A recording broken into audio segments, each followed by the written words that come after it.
Hello नमस्कार दोस्तों, स्वागत है आप सभी का आपके अपने YouTube channel learn with DS sir में। साथियों, आज हम देखने वाले हैं एक बार फिर से रीजनिंग की एक अति महत्वपूर्ण क्लास। साथियों, आज की इस श्रृंखला में हम देखेंगे रीजनिंग की पार्ट संख्या 89। और इससे पहले के यदि आपने 88 यानी कि 88 पार्ट नहीं देखे हैं तो पिछले पार्ट्स को भी जा करके देखिएगा। साथियों, एग्जाम से रिलेटेड बहुत ही इंपॉर्टेंट क्वेश्चंस पिछले पार्ट्स में कवर किए गए हैं। तो साथियों, आज की इस क्लास में रीजनिंग को हम बिल्कुल शॉर्ट ट्रिक एवं बेसिक लेवल से सॉल्व करने का प्रयास करेंगे।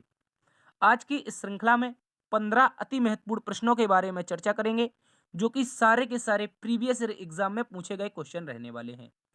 तो शुरुआत करते हैं आज के पहले क्वेश्चन की। स्वागत है एक बार फिर से आपके अपने यूट्यूब चैनल में। दोस्तों, आज की ये जो रीजनिंग की क्लास है कौन कौन से एग्जाम्स के लिए इंपॉर्टेंट साबित होगी, तो याद रखेंगे इनमें से यदि आप किसी भी एग्जाम्स की तैयारी करते हैं, जैसे कि SSC GD, SSC MTS, CHSL, CGL, CPO, UPSI, UP police, Bihar police, Agniveer, clerk, Rajasthan police, Delhi police, railway group D, NTPC, DFCCIL, ALP, IBPS, navy, Madhya Pradesh police, CRPF, DRDO, CISF, ITBP, CTET, DSSSB, UKPSC, दरोगा, UP triple SC PET, UPPSC, MPPSC, BPSC, super TET, UP PET तथा UP TET. और भी प्रतियोगी परीक्षाएं जिनमें आपका reasoning पूछा जाता है, जैसे कि राजस्थान पुलिस की परीक्षा, राजस्थान पटवारी की परीक्षा, हरियाणा एसएससी की परीक्षा, बिहार एसएससी की परीक्षा, या फिर कोई भी एग्जाम जैसे उत्तर प्रदेश लेखपाल। और भी प्रतियोगी परीक्षाएं जिनमें भी आपका रीजनिंग पूछा जाता है, तो उन सभी के लिए आज की क्लास बहुत ही शानदार, बहुत ही दमदार साबित होने वाली है। तो दोस्तों, अगर बात कर लें हम कल रीजनिंग की क्लास अपनी क्यों नहीं हुई थी, तो अपने चैनल पर कुछ बेसिक कमियां हो चुकी थी। किसी ने चैनल के बारे में ज़्यादा ही किसी की नज़र लग गई थी, तो यहाँ पर ये कुछ कुछ करने को बता रहा था, कुछ एडसेंस या फिर कुछ समस्या हो गई थी, चेंज अकाउंट करने को बोल रहा था। लेकिन हमने इसको अपने दोस्तों के साथ मिलकर इसको दोबारा से इसकी प्रॉब्लम को सॉल्व किया और वापस से एक नई वीडियो में आप सभी का स्वागत है। चलिए चलते हैं आज के पहले क्वेश्चन की ओर। माफ़ी चाहेंगे, कल की क्लास आपकी नहीं हो पाई थी। इससे पहले एक छोटी सी जानकारी ले लीजिए। यदि आपको इस क्लास का दोस्तों पीडीएफ प्राप्त करना है, तो आप हमारे टेलीग्राम ग्रुप को ज्वाइन कर सकते हैं, जहां पर हम आपको प्रतिदिन क्लास नोट्स और आपकी पीडीएफ उपलब्ध करवाते हैं, याद रखेंगे।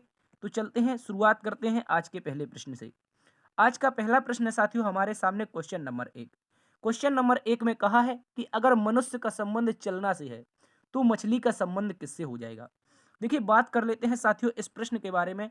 तो याद रखेंगे, जो मनुष्य होता है तो वो क्या करता है, मनुष्य क्या करता है, वैसे तो बहुत सारे काम करता है, लेकिन कहीं जाने के लिए वो क्या करता है, चलता है। कहाँ पर चलता है, तो आप कहेंगे सर जमीन पर चलता है।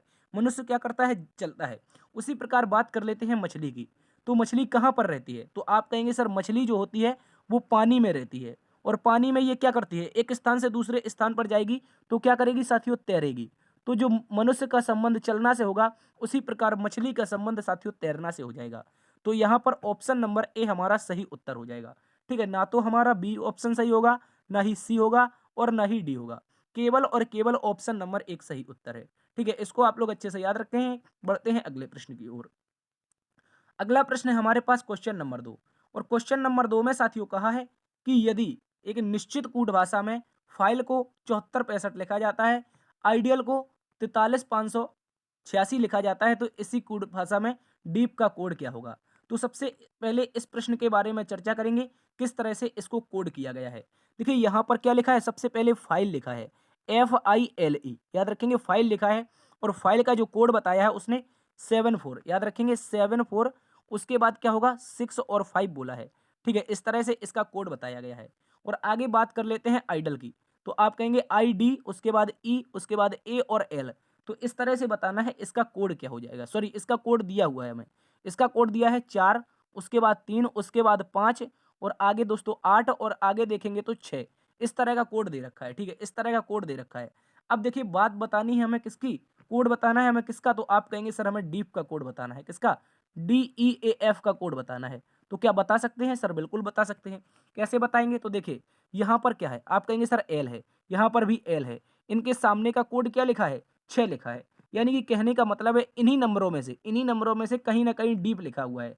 कैसे लिखा हुआ है? तो आप कहेंगे सर देखिए DEA और F यहाँ से ले लिया है, ठीक है, तो इस तरह से डेफ लिख दिया है।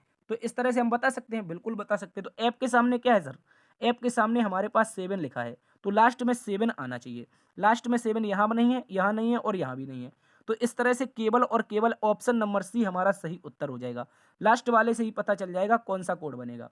देखिए डी के सामने 3 है, तो दोस्तों यहाँ पर 3 रख देंगे।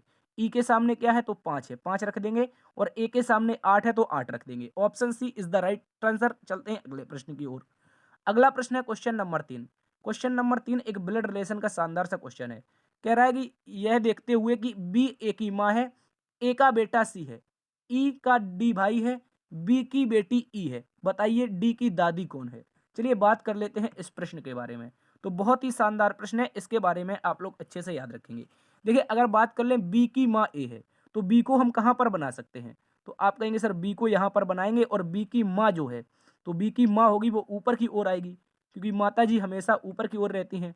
तो आप कहेंगे बी की माँ कौन है? सर ए है, ठीक है। इस तरह से बी की माँ ए बना देंगे, और ए है माँ है, तो इसके लिए माइनस लगा देंगे। उसके बाद दोस्तों आगे का है ए का बेटा सी है, तो ए का बेटा सी कैसे बनेगा? यदि इसका बी का भाई बन जाए, बी का भाई बन जाए, तो याद रखेंगे ए का बेटा सी हो जाएगा, ठीक है। इस तरह से ही तो ए का बेटा सी हो गया, याद रखेंगे।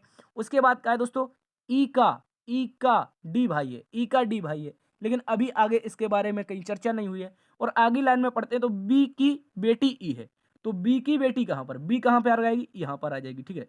बी की बेटी जो होगी वो ई यहाँ पर आ जाएगी, ठीक है। बेटी है तो माइनस लगा देंगे। उसके बाद पीछे की लाइन ई का भाई डी है, ई का भाई कौन बनेगा? तो आप कहेंगे सर डी को बना देंगे। डी को क्या बना देंगे साथियों? भाई बना देंगे। और भाई बनाएंगे तो प्लस लगाएंगे, क्योंकि ये एक लड़का हो जाएगा। तो इस तरह से अब बताइए कि डी की दादी कौन है?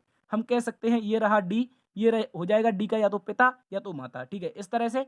और अगला वाला हो जाएगा यहाँ पर क्या? ए हो जाएगा दादी। और दादी या नानी के बारे में पूछा है, क्योंकि हमें बी का जेंडर पता नहीं है, तो दादी या नानी कौन हो जाएगा? ए हो जाएगा। Option number A is the right answer. याद रखेंगे साथियों, डी की दादी या नानी कौन हो जाएगी? ए हो जाएगी। अच्छे से याद रखेंगे। चलते हैं अगले प्रश्न की ओर। अगला प्रश्न है साथियों क्वेश्चन नंबर 4। क्वेश्चन नंबर 4 के बारे में चर्चा करेंगे। तो क्वेश्चन नंबर 4 में हमसे क्या कहा है? आप कहेंगे सर दिए गए 4 युग्मों से, कह रहा है दिए गए 4 युग्मों में से क्या बताना है? विषम को पहचानना है, यानी कि अलग युग्म को पहचानना है। तो बता सकते हैं, बिल्कुल बता सकते हैं सर। कैसे हो जाएगा? देखिए यहाँ पर क्या है? सामाजिक विज्ञान भौतिकी हो जाएगा, गणित बीजगणित हो जाएगा, विश्वविद्यालय हार्वर्ड हो जाएगा, फल और केला हो जाएगा। तो क्या बता सकते हैं इसका सही उत्तर क्या बनेगा? सर बिल्कुल बता सकते हैं। कैसे बताएंगे? देखिए जो यहाँ पर गणित है, गणित के अंतर्गत आने वाला कौन सा सब्जेक्ट है? याद रखेंगे गणित का ही एक हिस्सा होता है बीजगणित। अच्छे से याद रखेंगे, गणित का ही हिस्सा होता है बीजगणित। उसी प्रकार फल की बात करें तो फल क्या होता है? फल भी एक प्रकार का क्या होता है? फल का हिस्सा होता है केला। कह सकते हैं बीजगणित क्या होता है? गणित होता है। केला क्या होता है? फल होता है। और अब इन दोनों में से बताइए कौन सा सही उत्तर होगा? तो आप कहेंगे जो सोशल साइंस है, सर सामाजिक विज्ञान है, वो कभी फिजिक्स के अंतर्गत नहीं आएगी। जो सोशल साइंस है वो कभी भी किसके अंतर्गत नहीं आएगी? तो आप कहेंगे सर ये भौतिकी के अंतर्गत नहीं आएगी, तो ये गलत हो जाएगा। और विश्वविद्यालय की बात कर लें तो हार्वर्ड यूनिवर्सिटी के बारे में आपने बहुत खूब सुना होगा, तो ये भी इसका सही उत्तर हो जाएगा। हार्वर्ड क्या है? एक प्रकार का विश्वविद्यालय है। तो option A is the right answer, जो कि इस युग्म का सबसे अलग युग्म है। ठीक है, चलते हैं अगले प्रश्न की ओर। अगला प्रश्न है साथियों क्वेश्चन नंबर 5। क्वेश्चन नंबर 5 को अच्छे से पढ़िए और इसको समझिए। इसमें क्या लॉजिक चल रहा है इसको आप लोगों को अच्छे से समझना है।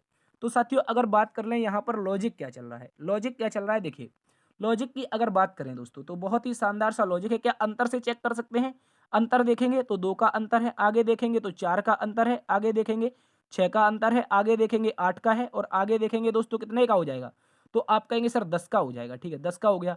आगे देखेंगे तो कितने का है? 12 का अंतर है। तो आगे वाला अंतर कितने का होना चाहिए? 14 का होना चाहिए। तो 42 में 14 जोड़ देंगे। 42 में अगर 14 जोड़, 1 मिनट, 42 में अगर 14 जोड़ देंगे तो क्या हो जाएगा? देखिए 6 और 5 56 हो जाएगा। क्या 56 किसी ऑप्शन में है? सर ऑप्शन नंबर सी में है। याद रखेंगे, बहुत ही शानदार लॉजिक है। इसमें क्या चल रहा था? गैप का लॉजिक चल रहा था।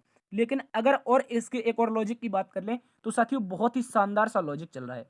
हालांकि इसको टिपिकल नहीं बनाना चाहिए, लेकिन आपको लॉजिक पता होने भी जरूरी है। तो यहाँ पर क्या लिखा है? आप कहेंगे सर ये इसको लिख सकते हैं 1 का स्क्वायर। याद रखेंगे, इसको लिख सकते हैं 1 का स्क्वायर माइनस 1, और इसको हम लिख सकते हैं 2 का स्क्वायर माइनस 2। ठीक है, इसको लिख सकते हैं साथियों 3 का स्क्वायर माइनस 3। ठीक है, याद रखेंगे। और इसको लिख सकते हैं 4 का स्क्वायर माइनस 4।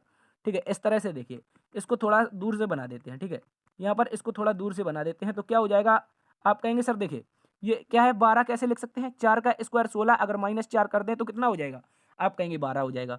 उसी प्रकार इस 20 को देखिए, ये 5 का स्क्वायर है, 5 का स्क्वायर है -5 है, ठीक है, आगे ये 36 है तो 6 का स्क्वायर है -6 है, आगे क्या है तो आप कहेंगे सर 7 का स्क्वायर है और माइनस में 7 है, 49 में 7 जाएगा तो 42 ही तो बचेगा।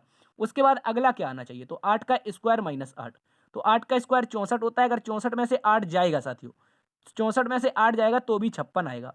इसका लॉजिक तो हमारा 56 ही बनेगा, ठीक है, इसको याद रखेंगे, लेकिन दोनों लॉजिक आपको याद रखने हैं, कोई भी लॉजिक आपसे एग्जाम में पूछ सकता है, ठीक है, इसको याद रखेंगे। चलते हैं अगले प्रश्न की ओर। अगला प्रश्न है साथियों क्वेश्चन नंबर 6। क्वेश्चन नंबर 6 में कह रहा है उस विकल्प का चयन कीजिए जो तीसरे पद से उसी प्रकार संबंधित हो जिस प्रकार दूसरा पद पहले पद से संबंधित है। चलिए बताइए ऐसा कौन सा विकल्प हो जाएगा जो इसका राइट उत्तर बनेगा और क्वेश्चन मार्क का स्थान लेगा, जल्दी से बताइए साथियों। तो इसको अगर देख लेते हैं इसके लॉजिक के बारे में, अगर साथियों इसके लॉजिक के बारे में देखेंगे तो यहाँ पर 226 लिखा है, क्या लिखा है, 226 लिखा है, और 226 का संबंध किससे बता रहा है, आप कहेंगे सर 15 से बता रहा है। तो अब संबंध किसका बताना है, तो आप कहेंगे सर 65 का संबंध बताना है। 65 का संबंध क्या बता सकते हैं, बिल्कुल बता सकते हैं। देखिए अगर इसकी बात कर लें 15 की, तो 15 को हम यहाँ पर स्क्वायर कर सकते हैं साथियों, 15 को स्क्वायर कर सकते हैं, तो 15 का स्क्वायर जो बनेगा वो साथियों 225 बनेगा, और इसी स्क्वायर में एक जोड़ देंगे, ठीक है, याद रखेंगे। उसी प्रकार अब देखिए यहाँ पर इसके नज़दीक कौन सा नंबर होगा जो एक स्क्वायर होगा, तो आप कहेंगे 64 सर एक स्क्वायर होता है, और 64 में यदि एक जोड़ दें तो वो हमारा 65 हो जाएगा। तो 64 किसका स्क्वायर होता है साथियों, 8 का स्क्वायर होता है। इस तरह से हमारा ऑप्शन नंबर डी इस प्रश्न का साथियों सही उत्तर बन जाएगा। बहुत ही शानदार क्वेश्चन है, इसको आप लोग अच्छे से याद रखेंगे, जो एग्जाम में 1 से 2 बार पूछा जा चुका है। ठीक है दोस्तों, तो बढ़ते हैं अगले प्रश्न की ओर। अगला प्रश्न दोस्तों पूछा है क्वेश्चन नंबर 7, जो कि डायरेक्शन एंड डिस्टेंस का बहुत ही शानदार क्वेश्चन है। देखिए कह रहा है रोहित का दरवाजा घर के पूर्व की ओर है, रोहित का जो दरवाजा है वो घर के पूर्व की ओर है, और घर के पिछवाड़े से वह सीधा 100 गज चलता है, फिर दाईं ओर मुड़ता है, दाईं तरफ मुड़ता है 100 गज चलता है, और फिर बाईं तरफ मुड़ता है 50 गज चलकर रुक जाता है। रोहित जिस स्थान से चला था उसी स्थान से कौन सी दिशा में है, ये बताना है। चलिए हमसे डायरेक्शन पूछिए साथियों, क्या पूछिए, डायरेक्शन पूछिए। चलिए इसकी डायरेक्शन के बारे में बात कर लेते हैं। देखिए सबसे पहले क्या है, एक घर बनाना पड़ेगा। घर क्यों बनाना पड़ेगा, क्योंकि वो घर के पीछे वाले हिस्से से निकला है। तो बताया है कि जो रोहित का घर है, सॉरी जो रोहित के घर का जो दरवाजा है वो पूर्व की ओर है। तो पूर्व कौन सी दिशा होती है, आप कहेंगे सर इस तरह से बनाएंगे, ईस्ट, उसके बाद वेस्ट, उसके बाद साउथ और नॉर्थ। तो ईस्ट मतलब पूर्व। चलिए देख लेते हैं इसके बारे में। तो ईस्ट की ओर क्या बनाना है, दरवाजा बनाना है। तो दोस्तों हम यहाँ पर कहीं इसका क्या बना देंगे, इसको लिख देंगे, ये क्या है सर, दरवाजा है, ठीक है, दरवाजा है। अब ये क्या करता है, घर के पिछवाड़े से निकलता है, कह रहा है घर के पिछवाड़े से वह सीधा 100 गज चला, यानी कि पीछे की दिशा से। कौन सी दिशा से दोस्तों, पीछे की दिशा के, घर के पीछे की दिशा से वह 100 गज चला है, ठीक है, याद रखेंगे, 1 मिनट, इसको याद रखेंगे, इसको हम चला देंगे 100 गज, इसको हम 100 गज चला देंगे। अरे यार सही नहीं चल पा रहा ये, ठीक है, ये घर के पीछे से निकला और 100 गज चला, ठीक है, कितना चल गया, 100 गज। अब कह रहा है दोस्तों वह कहाँ पर मुड़ा है, दाईं ओर मुड़ा है, कहाँ पर मिला है, दाईं ओर मुड़ा है। दाईं ओर मुड़ने का मतलब समझ रहे हो दोस्तों, 1 मिनट, इसको थोड़ा छोटा सा चलाते हैं, ठीक है, मान लीजिए ये यहाँ से चला और ये दूरी कितनी हो गई इसकी, 100 गज हो गई, ठीक है, मान लीजिए ये 100 गज दूरी हो गई। उसके बाद अब वह तो चल गया, ठीक है, घर के पिछवाड़े की ओर 100 गज चल गया। इसके बाद कह रहा है वह दाईं तरफ मुड़ा है। अब देखिए उसका मुख कहाँ पर है दोस्तों, आप कहेंगे पश्चिम की दिशा में, और दाईं ओर मुड़ना है तो सीधे हाथ की ओर। पश्चिम में मुख होने के कारण वो जब दाईं ओर मुड़ेगा तो साथियों ऊपर की ओर जाएगा, ठीक है, याद रखेंगे, बहुत इंपॉर्टेंट क्वेश्चन है। जब वो दाईं ओर मुड़ेगा तो यहाँ से कहाँ पर जाएगा, ऊपर की ओर जाएगा। और दूरी कितनी तय करेगा, दूरी कितनी तय करेगा, तो आप कहेंगे सर 100 गज तय करेगा फिर से। उसके बाद कह रहा है फिर से वह दाईं ओर, उसके बाद बाईं ओर मुड़ रहा है, ठीक है, कह रहा है दाईं ओर मुड़कर 100 गज चलता है, और उसके बाद वह बाईं ओर मुड़ता है, 50 गज चलता है। अब देखिए यहाँ पर क्या है, अब उसका मुख उत्तर दिशा में है और उसको बाईं ओर मुड़ना है। तो आप अपना मुख यदि उत्तर की दिशा में करेंगे और बाईं ओर चलेंगे तो कहां पर जाएंगे, इस दिशा में जाएंगे, और दूरी को कितनी चलेंगे, तो 50 गज चलेंगे। तो यहां पर लिख देते हैं 50 गज, ठीक है, ये कितनी दूरी हो गई साथियों, 50 गज हो गई। अब बताइए जहां से वह चला था, तो अब दोस्तों आप कहेंगे चला कहां से था, चला तो यहां से था, ठीक है, यहां घर के पीछे से चला था, घर के पीछे से चला था। उसके बाद अब बताइए ये डायरेक्शन कौन सी हो जाएगी, जहां से वह चला था, 1 मिनट, 1 मिनट दोस्तों, जहां से वह चला था वही दिशा बतानी है कौन सी हो जाएगी। चलिए तो बता सकते हैं क्या ये दिशा कौन सी है, यहाँ पर पहुंचा है, जब जब वो यहाँ पर पहुंचा है तो कौन सी दिशा है, आप कहेंगे देखिए यहीं पर इस तरह से दिशाएं बना लेते हैं। इस तरह से दिशाएं बनाएंगे तो ईस्ट, उसके बाद वेस्ट, यहाँ पर साउथ और यहाँ पर नॉर्थ। तो नॉर्थ और वेस्ट यानी कि कौन सी हो जाएगी, आप कहेंगे उत्तर और कौन सी पश्चिम हो जाएगी, उत्तर पश्चिम दिशा हो जाएगी। गौर से अच्छे से याद रखेंगे, जहां से वह चला था, यहां से चला था, तो यहां से ये जो दिशा बनेगी ये दोस्तों हमारी उत्तर पश्चिम। Option B is the right answer है। चलते हैं अगले प्रश्न की ओर, इसको आप लोग अच्छे से याद रखेंगे। अगला प्रश्न है साथियों क्वेश्चन नंबर 8, कह रहा है निम्नलिखित आकृतियों का प्रयोग करके कौन सा घन बनाया जा सकता है। एक मिनट, यहाँ पर तो यार क्वेश्चन मार्क के स्थान पर बताना चाहिए। देखिए यहाँ पर ये किसी और क्वेश्चन का रिपीट हो गया है, ठीक है, इसको याद रखेंगे, इसको आप यहाँ पर छोड़ देंगे, ध्यान नहीं देंगे। लेकिन इस प्रश्न में जो हमें बताना है वो ये जो क्वेश्चन मार्क दे रखा है, ये जो क्वेश्चन मार्क दे रखा है इसके स्थान पर बताना है साथियों कौन सा नंबर आएगा। चलिए इसको देख लेते हैं। तो अगर इस तरह की क्वेश्चन की बात करें तो हमने पिछली 2 क्लासेस पहले आप देखेंगे तो इस तरह का क्वेश्चन आपको सॉल्व करवाया है। वो हालांकि उसके नंबर दूसरे थे लेकिन सेम एग्जैक्टली लॉजिक था, यदि आपने 2 दिन पहले की क्लास देखी है। ठीक है दोस्तों, तो अगर बात कर लेते हैं इस प्रश्न के बारे में, तो देखिए यहाँ पर लॉजिक क्या बन रहा है, तो पहले वाले की ओर देखते हैं, पहले वाले का लॉजिक करेक्ट करते हैं। देखिए ये 5 है और ये सॉरी ये 4 है, ये 5 है। ठीक है, तो 4 और 5 में क्या करेंगे, सबसे पहले 4 और 5 को, शायद एग्जैक्टली पहले नंबर का तो नंबर ऐसा ही था। ठीक है, 4 और 5 को जोड़ेंगे तो कितना आ जाएगा, 9 आ जाएगा। देखिए ये आ चुका है 9।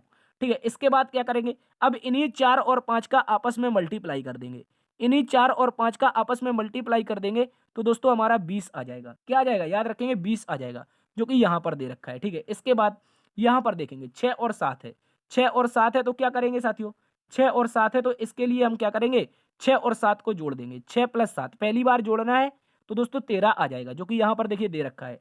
इसके बाद इन्हीं 6-7 का आपस में मल्टीप्लाई, तो इन्हीं 6-7 का आपस में मल्टीप्लाई, 6 सत्ते का 42, देखिए यहाँ पर 42 भी दे रखा है। इसके बाद अब इसमें से बताना है, तो इसमें से क्या करेंगे साथियों, आप कहेंगे इन दोनों को सबसे पहले तो जोड़ देंगे, इन दोनों को सबसे पहले 7 8 क्या कर देंगे, 15 कर देंगे। उसके बाद दोनों का मल्टीप्लाई, 7 मल्टीप्लाई 8, गौर से समझिएगा, यहाँ पर 7 और मल्टीप्लाई में 8, तो 7 अट्ठे कितना होगा सर, 56 हो जाएगा। क्या किसी ऑप्शन में 56 दे रखा है, बिल्कुल दे रखा है। Option number C is the right answer.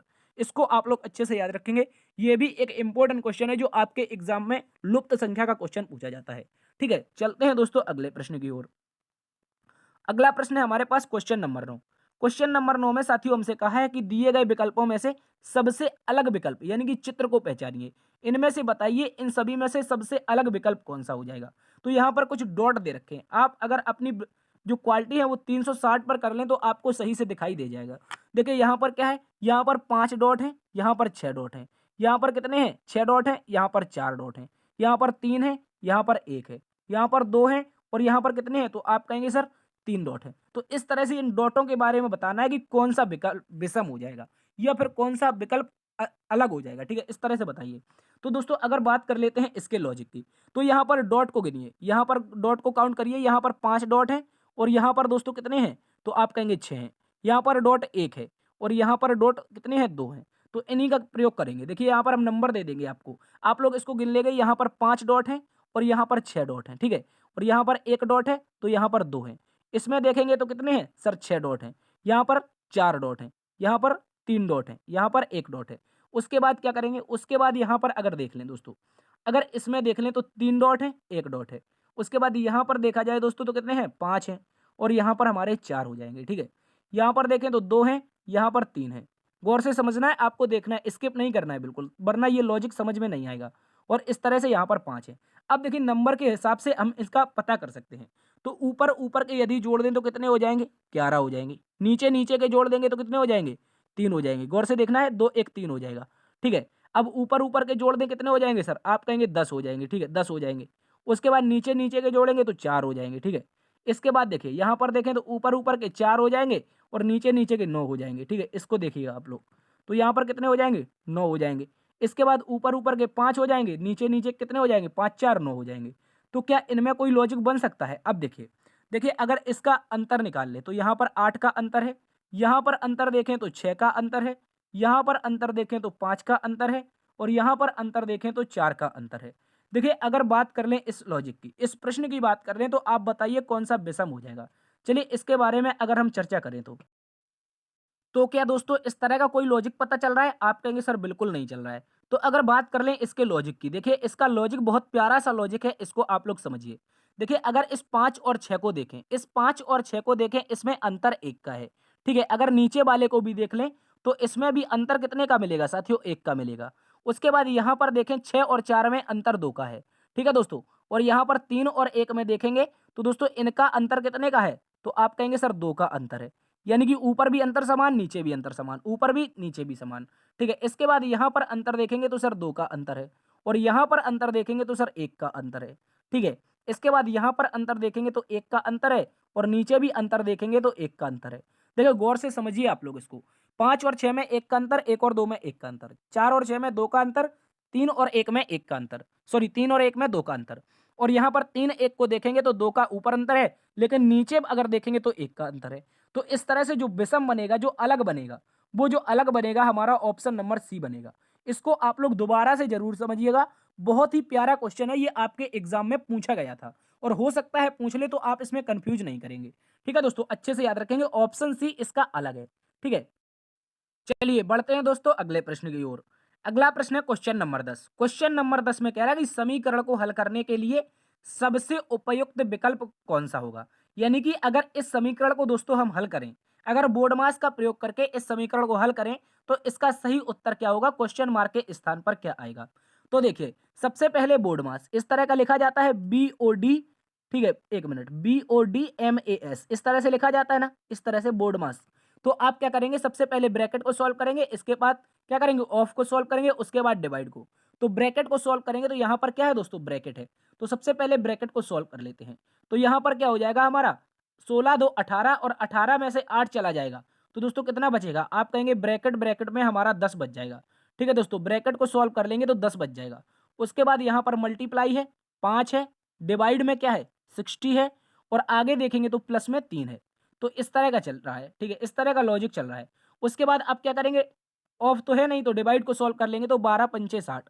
तो इसके बाद मल्टीप्लाई क्या हो जाएगा, 10, और प्लस में हो जाएगा कितना दोस्तों, याद रखेंगे प्लस में हो जाएगा हमारा कितना, याद रखेंगे 3 हो जाएगा। तो कुछ यार गड़बड़ हो रहा है क्या, ठीक है। 12 दसारम 120, 120, 120 हो जाएगा। उसके बाद 3 जुड़ जाएगा यहाँ पर, उसके बाद 3 जुड़ जाएगा तो हमारा कितना होना चाहिए, आप कहेंगे अगर सर 3 जुड़ जाएगा तो 123 आना चाहिए। इस प्रश्न का सही उत्तर 123 आना चाहिए। आप बताइए इसका सही उत्तर क्या आ रहा है। देखिए अगर बात कर लें, एक बार फिर से सॉल्व कर लेते हैं, ठीक है दोस्तों। यहाँ पर अगर सीधा डिवाइड कर देंगे तो 12 आ जाएगा, उसके बाद मल्टीप्लाई, उसके बाद मल्टीप्लाई है। तो अगर देख लें यहाँ पर, अगर यहाँ पर हम देख लें तो 16 में से 8 जाएगा, 8 बचेगा, और प्लस में हो जाएगा हमारा 2, ठीक है। 16 में से 8 जाएगा, 8 बचेगा, और प्लस में 2 हो जाएगा। उसके बाद प्लस में यहाँ पर 3 दे रखा है। तो इसके बाद यहाँ पर क्या होना चाहिए, 8 2 10, 8 2 10, 12 गुणा में 10, और उसके बाद में प्लस 3, 123 ही आ रहा है यार, 123 ही इसका सही उत्तर आ रहा है, ठीक है। याद रखेंगे ये सारे के सारे ऑप्शन क्या है, गलत हैं, गलत प्रिंट हो गए, शायद पिछले क्वेश्चन के ऑप्शन रिपीट हो चुके हैं, ठीक है। 123 इज द राइट आंसर, इसको आप लोग अच्छे से याद रखेंगे। चलते हैं साथियों अगले प्रश्न की ओर। अगला प्रश्न है क्वेश्चन नंबर 11। क्वेश्चन नंबर 11 बहुत ही शानदार क्वेश्चन है। इस प्रश्न में बताना है कि क्वेश्चन मार्क के स्थान पर कौन सी आकृति आएगी। तो दोस्तों अगर बात कर लें इस प्रश्न के बारे में, तो देखिए यहाँ पर क्या है, यहाँ पर एक हिस्सा इसका क्या है, याद रखेंगे इसका एक जो हिस्सा है वो हमारा क्या है, ब्लैक दिख रहा है। उसके बाद इसके साथियों 2 हिस्से ब्लैक हैं, और यहाँ पर इसके कितने हैं, तो आप कहेंगे 2 हिस्से इसके भी ब्लैक हैं।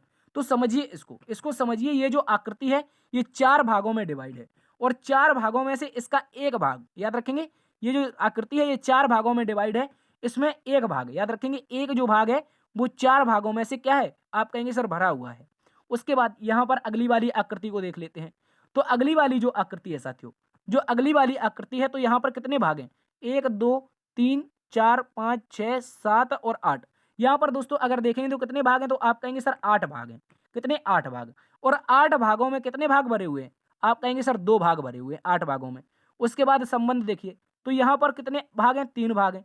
3, एक मिनट, 3 भाग में 2 भाग भरे हुए हैं, तो इस तरह से बताना है।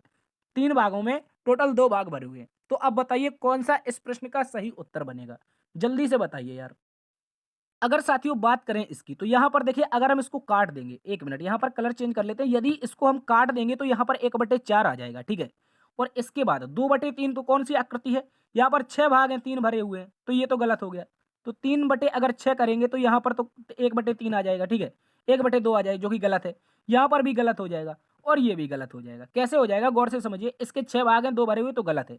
इस आकृति के 3 भाग दिखाई दे रहे हैं हमें। कितने भाग दिखाई दे रहे हैं, तो आप कहेंगे 3 दिखाई दे रहे हैं। 3 में से दोस्तों, 1 मिनट, यहाँ पर यार कुछ गड़बड़ हो रहा है। इसमें इसके 3 भाग दिखाई दे रहे हैं और 1 भरा हुआ है। 3 भाग में से 1 भरा हुआ है, तो आप कहेंगे 2 कैसे कैसे हैं? 1 भरा हुआ है तो 1/3 आएगा, ठीक है, 1/3 आएगा, 2 खाली हैं यार। कुछ तो गड़बड़ है, जल्दी से बताइए इसका सही प्रश्न का उत्तर क्या होगा? देखिए दोस्तों, अगर बात करें इस प्रश्न के विकल्प नंबर 2 की, विकल्प नंबर 2 में क्या दिखाई दे रहा है? आप कहेंगे सर विकल्प नंबर 2 में कुल 6 भाग हैं। इसको 6 भागों में बाँटा गया है और 6 भागों में 4 भाग भरे हुए हैं। तो क्या कर सकते हैं? 6 भागों में 4 भाग भरे हुए हैं। तो 4 भरे हुए हैं 6 में से, ठीक है, याद रखेंगे। तो अगर इन दोनों को काट दें, कितने से कटेगा? 2 से कटेगा। तो 2/3 इसका भी आ जाएगा। तो इस तरह से क्वेश्चन मार्क के स्थान पर देखिए एज़ इट इज़ नंबर आना चाहिए। 1/4 यहाँ पर था, 1/4 यहाँ पर है। 2/3 यहाँ पर था, ठीक है, और 2/3 यहाँ पर भी है। तो इस तरह से इस प्रश्न का जो विकल्प बनेगा वो ऑप्शन नंबर बी बन जाएगा, ठीक है। इसको भी आप लोग अच्छे से याद रखेंगे। मोस्ट इंपोर्टेंट क्वेश्चन है जो आपके एग्जाम में पूछा गया था, ठीक है। चलते हैं अगले प्रश्न की ओर। अगला प्रश्न हमारे पास है क्वेश्चन नंबर 12। क्वेश्चन नंबर 12 में कहा है कि यदि 10 जनवरी को बृहस्पतिवार था तो उसी वर्ष अगर लीप वर्ष ना हो तो पहली मार्च को कौन सा दिन होगा, कौन सा वार होगा? चलिए इस प्रश्न की बात करते हैं। तो अगर आप इस प्रश्न को अच्छे से समझेंगे तो कह रहा है 10 जनवरी, क्या है दोस्तों? 10 जनवरी को कौन सा दिन है? तो आप कहेंगे गुरुवार है या फिर बृहस्पतिवार, एक ही बात होती है, ठीक है। गुरुवार या बृहस्पतिवार एक ही बात है, ठीक है। इसके बाद अगर लीप वर्ष ना हो तो 10 जनवरी के बाद दिन कितने बचेंगे? आप कहेंगे सर सॉरी, यहाँ पर आप कहेंगे सर इसके 21 दिन बचे जनवरी के। फरवरी के दिन 28 है हमारे पास। उसके बाद जाना कब तक है? तो आप कहेंगे सर 1 तारीख तक जाना है। तो इस तरह से जोड़ देंगे। इस तरह से जोड़ेंगे तो 28 22 50 होगा। कितना होगा? 28 22 50 होगा। तो टोटल विषम दिनों की संख्या अगर बात कर लें 1 मार्च तक, मार्च तक अगर बात करें तो टोटल विषम दिनों की संख्या 50 आएगी और 50 में भाग कर देंगे 7 से, तो 7 बार जाएगा, रिमाइंडर कितना बचेगा? साथियों रिमाइंडर 1 बचेगा। तो इसी एक रिमाइंडर को किसमें जोड़ देंगे? गुरुवार में जोड़ देंगे। तो गुरुवार के बाद क्या आता है? शुक्रवार आता है। Option C is the right answer. चलते हैं अगले प्रश्न की ओर। मोस्ट इंपोर्टेंट क्वेश्चन है, इसको भी याद रखेंगे। तो कैसे किया है? टोटल इनके विषम दिन निकाले। 21 दिन किसके? जनवरी के। और 28 दिन किसके? तो आप कहेंगे फरवरी के। तो 28 21 49 और 1 मार्च को, 1 मार्च तक जाना है तो 1 मार्च का हो गया। तो 50 हो गए। 50 में 7 से भाग, रिमाइंडर 1, गुरुवार में 1 जोड़ देंगे, शुक्रवार इज द राइट आंसर। चलते हैं अगले प्रश्न की ओर। अगला प्रश्न है क्वेश्चन नंबर 13। क्वेश्चन नंबर 13 में दोस्तों कहा है कि इस श्रृंखला में बेमेल का चयन कीजिए। इसमें बेमेल क्या है, यानी कि इसका अलग कौन सा हो जाएगा? तो अगर बात कर लें इसके अंतर से, इसका अंतर ही देख लेते हैं क्योंकि ज्यादा बड़ा अंतर दिखाई नहीं दे रहा है। तो आप कहेंगे सबसे पहले जो अंतर है दोस्तों वो हमारा अंतर बन रहा है किसका? 1 का, ठीक है, 1 का अंतर बन रहा है। उसके बाद देखेंगे साथियों यहाँ पर 4 का अंतर बन रहा है। आगे देखेंगे दोस्तों तो 9 का अंतर बन रहा है, ठीक है। और आगे देखेंगे साथियों तो कितने का अंतर है? आप कहेंगे 15 का अंतर है। और उसके बाद देखेंगे तो कितने का अंतर है? अगर बात कर लें यहाँ पर अंतर की तो कितने का है दोस्तों? 26 का अंतर है, ठीक है। आगे देखेंगे दोस्तों कितने का अंतर है? तो आप कहेंगे यहाँ पर अंतर जो दिखाई दे रहा है वो हमें 8, तो यहाँ पर हो जाएंगे, ठीक है, 1 मिनट, यहाँ पर कितने हो जाएंगे? तो आप कहेंगे 107, ठीक है, 107, 107 में से 71 जाएगा। तो यहाँ पर कितना बचेगा? 6 बचेगा, ठीक है, 6 बचेगा। उसके बाद 10 में से अगर जाएगा 7 तो 3 बचेगा, यानी कि 36 का अंतर है। दोस्तों कितने का अंतर है? आप कहेंगे सर 36 का अंतर है। तो देखिए अगर बात कर लें इस प्रश्न के लॉजिक की, कौन सा लॉजिक बन रहा है? तो देखिए यहाँ पर क्या लिखा है? 1 का स्क्वायर, 1 का स्क्वायर 1 होता है। यहाँ पर है 2 का स्क्वायर, यहाँ पर है दोस्तों 3 का स्क्वायर। तो अगला क्या आना चाहिए? आप कहेंगे सर 4 का स्क्वायर आना चाहिए। 4 का अगर स्क्वायर करेंगे, 1 मिनट, यहाँ पर क्यूब क्यों हो गया यार? यहाँ पर स्क्वायर करना है, 3 का स्क्वायर, ठीक है। यहाँ पर क्या लिखा है? 3 का स्क्वायर। तो अगला 4 का स्क्वायर और अगला 5 का स्क्वायर आना चाहिए। और आगे हमें 6 का स्क्वायर दे ही रखा है। तो इस तरह से बताएंगे कौन सा विषम हो जाएगा। आप कहेंगे सर विषम बनेगा 45। 45 कैसे विषम बनेगा? अगर 30 में 4 का स्क्वायर होता है 16 और 30 में जोड़ेंगे 16 तो कितना होगा सर? 46 होगा। और 46 में अगर 25 जोड़ देंगे, 46 में 25 जो कि 5 का स्क्वायर होता है, तो यहाँ पर क्या आ जाएगा? इस तरह का यहाँ पर 25 आ जाए अगर, तो यहाँ पर क्या हो जाना चाहिए? 46 हो जाना चाहिए, ठीक है। 46 हमारा सही उत्तर होगा। तो इसका विषम कौन सा है? क्या बताना है? बेमेल बताना है। तो आप कहेंगे जो 45 था वो ऑप्शन नंबर डी में दे रखा है, यही बेमेल है। 45 के स्थान पर अगर 46 होता तो हमारी श्रृंखला सही हो जाती। ठीक है दोस्तों, चलते हैं अगले प्रश्न की ओर। अगला प्रश्न है क्वेश्चन नंबर 14। क्वेश्चन नंबर 14 जो कि एक शानदार सा क्वेश्चन है कथन और निष्कर्ष का, ठीक है, न्याय निगमन का शानदार सा क्वेश्चन है। कह रहा है कुछ चौक जो खड़िया होती है वो डस्टर है। कुछ चौक क्या है? डस्टर है, ठीक है। चौक या खड़िया एक ही बात है। तो कुछ चौक सबसे पहले क्या बनाएंगे? चौक बनाएंगे, ठीक है। यहाँ पर हो जाएगा हमारा चौक। कुछ चौक क्या है? तो आप कहेंगे डस्टर है। तो इतना इतना सा अगर हिस्सा चौक का क्या बना दे? D4 डस्टर बना दे। कौन सा? ये वाला हिस्सा क्या बना दे? डस्टर बना दे। तो इस तरह से डस्टर लिख देते हैं इसको, ठीक है। इसके बाद क्या है? सभी डस्टर बोर्ड है। क्या कहा है दोस्तों, जितने भी डस्टर हैं, जितने भी हमारे पास डस्टर दिखाई दे रहे हैं वो सारे के सारे बोर्ड होने चाहिए। तो सारे के सारे क्या बना देंगे साथियों, यहाँ पर बोर्ड बना देंगे। ठीक है, ये हो गए बोर्ड। इस तरह का हमारा आरेख बन जाएगा, सभी डस्टर बोर्ड हो गए। ठीक है, तो अब निष्कर्ष को अगर पढ़ें तो क्या कहा है, कुछ चौक यानी कि जो खड़िया होती है वो बोर्ड है। तो क्या कुछ चौक बोर्ड है, तो आप कहेंगे सर बिल्कुल कुछ चौक बोर्ड है। कैसे, देखिए ये डस्टर का जो हिस्सा था, ये जो दोस्तों हमें दिखाई दे रहा है डस्टर का हिस्सा, ये चौक में आ रहा था। और ये सारे के सारे जब डस्टर बोर्ड है तो बोर्ड तो कुछ चौक हो ही जाएंगे। देखिए इसका जो हिस्सा है चौक का हिस्सा या फिर कह लें बोर्ड का हिस्सा किसमें आ रहा है, दोनों को एक दूसरे से काट रहा है। कहाँ पर, ये वाला। तो इस तरह से क्या हो जाएगा, ये हमारा सही हो जाएगा, यानी कि कुछ चौक क्या है, बोर्ड है। अब कह रहा है दोस्तों कोई भी डस्टर बोर्ड नहीं है, कोई भी डस्टर बोर्ड नहीं है। कह रहा है पॉजिटिव कथन था और नेगेटिव निष्कर्ष है। तो पॉजिटिव कथन नेगेटिव निष्कर्ष, इसका मतलब ये गलत हो गया। तो कह रहा है कोई भी डस्टर बोर्ड नहीं है। देखिए डस्टर का कुछ, ये पूरा का पूरा पार्ट बोर्ड के अंदर आ रहा है, तो कुछ तो डस्टर, याद रखेंगे कोई भी डस्टर बोर्ड कैसे नहीं हो सकता है, कैसे नहीं हो सकता है, क्योंकि बोर्ड डस्टर के, सॉरी जो डस्टर है वो बोर्ड के अंतर्गत आ रहा है। तो इस तरह से पॉजिटिव कथन में नेगेटिव निष्कर्ष मेरा हमेशा क्या होता है, गलत होता है। और इस तरह से हम कहेंगे केवल और केवल सिर्फ एक निष्कर्ष सहमत है या मेल खाता है। Option A is the right answer. चलते हैं अगले प्रश्न की ओर। अगला प्रश्न क्वेश्चन नंबर 14, क्वेश्चन नंबर 15, जो कि एक मिठाई लेकर आया है। तो जल्दी से जलेबी, मिठाई और खाने योग्य वस्तुओं में से बताइए। सबसे पहले तो खा लीजिए और उसके बाद इसका उत्तर बताइए। चलिए बात करते हैं। तो मिठाई, जलेबी और खाने योग्य वस्तु, ठीक है, जल्दी से बताइए इसका सही उत्तर क्या बनेगा। देखिए अगर बात कर लें मिठाई की, सबसे पहले बात करें मिठाई की या फिर जलेबी की, तो क्या मिठाई जलेबी होती है, क्या मिठाई खाने योग्य होती है, तो बिल्कुल होती है दोस्तों। तो सबसे पहले क्या बनाएंगे, सबसे पहले बनाएंगे हम जलेबी को। कैसे बनाएंगे, देखिए ये रही हमारी जलेबी, ठीक है, ये रही हमारी जलेबी। तो ये सभी जलेबी, याद रखेंगे जितनी भी जलेबी होगी वो क्या होगी, मिठाई के अंतर्गत आएंगी। तो आपने क्या बताइए, क्या कोई कड़वी जलेबी देखी है, जलेबी कैसी होती है, मिठाई होती है। तो ये सारी की सारी किसके अंतर्गत आ जाएगी, आप कहेंगे सर मिठाई के अंतर्गत आ जाएगी। तो यहाँ पर क्या लिख देंगे हम, मिठाई लिख देंगे। ठीक है, याद रखेंगे सभी जलेबी मिठाई हो गई। उसके बाद बात करते हैं जो मिठाई होती है, सारी की सारी मिठाई, याद रखेंगे कोई भी मिठाई ऐसी नहीं है जो खाने योग्य ना हो। तो सारी की सारी मिठाई क्या हो जाएंगी हमारी, सारी की सारी मिठाई खाने योग्य हो जाएंगी। इस तरह से बना देंगे खाने योग्य वस्तु। ठीक है, खाने योग्य में और भी पार्ट आ जाते हैं, लेकिन कुछ पार्ट जो आएगा वो मिठाई का आ जाएगा। कितना कितना सा, ये वाला पार्ट। ठीक है, गौर से समझिए, ये जो मिठाई का पार्ट है वो खाने योग्य में आएगा। तो इस तरह का आरेख बनेगा। अगर बात कर लें इस तरह के आरेख की, तो सबसे पहले जलेबी के लिए सर्किल, उसके पहले सबसे पहले जलेबी के लिए, उसके बाद मिठाई के लिए, और उसके बाद किसके लिए, खाने योग्य के लिए। तो इस तरह से हमारा दोस्तों ऑप्शन नंबर डी इस प्रश्न का सही उत्तर बनेगा। ठीक है, option number D is the right answer.